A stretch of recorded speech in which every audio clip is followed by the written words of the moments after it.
এখানে এভাবে ঘুরঘুর কেন করছেন? সাথে কিছু কথা ছিল, ছোট্টবেলা সেই সুযোগটাও নেই যে ইচ্ছে হলে আপনার পাশে গিয়ে বলবো। চলুন। কোথায়? একটু আগে না বললেন যে কথা বলবেন? আসুন। আমি হয়তো সত্যিই খুব বোকা, সময়ের সাথে সাথে যে সবকিছু পাল্টে যায় সেটা আমি দেশে পা না রাখলে বুঝতে পারতাম।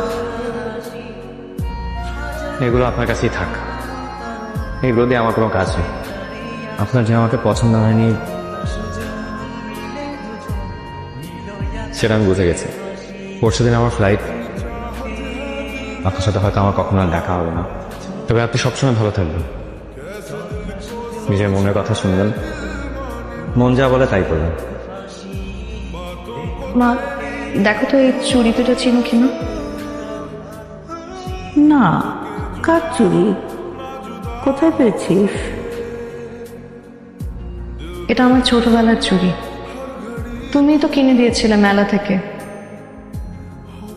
এখন ভুলে গেছো। আর এই যে তোমাদের তমাল, একটা চোর, ওই চুরি করেছে। এখনো কি চকচক করছে? কত যত্ন করে রেখেছে। মা উনি পরশু রাতে চলে যাচ্ছেন, আর হয়তো ফিরবে না। যে মানুষ তোর সামান্য চুরি যত্ন করে আগলে রাখে, সে তোকে পেলে কিভাবে যত্ন করে আগলে রাখবে বুঝতে পারছিস? আমি কি ভুল দেখছি? না, ঠিকই দেখছেন। এমনি আসলাম আপনার চুড়ি দুটো ফেরত দিতে। আমাকে তো আর সাথে নিচ্ছেন না,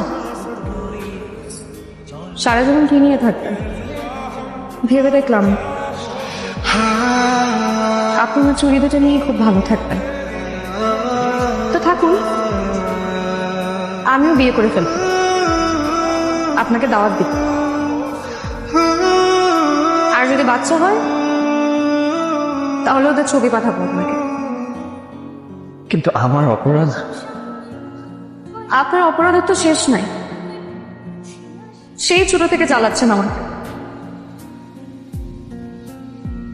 16 বছর পরও কেউ আসে? আমার যদি বিয়ে হয়ে যেত, আমার যদি বাচ্চা কাচ্চা হয়ে যেত। দেখুন, সময় কিন্তু এখনো আছে, আপনি চাইলে আমাকে গল্প। কোনো গল্প নেই। আপনাকে আমি একটা কথা জিজ্ঞেস করি,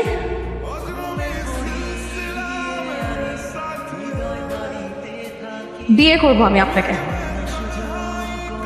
আপনি কি আবার আসবেন আমাকে বউ করতে? না হলে কিন্তু আমি অন্য কারো গলায় চলে যাবো। তুমি আবার আসবে।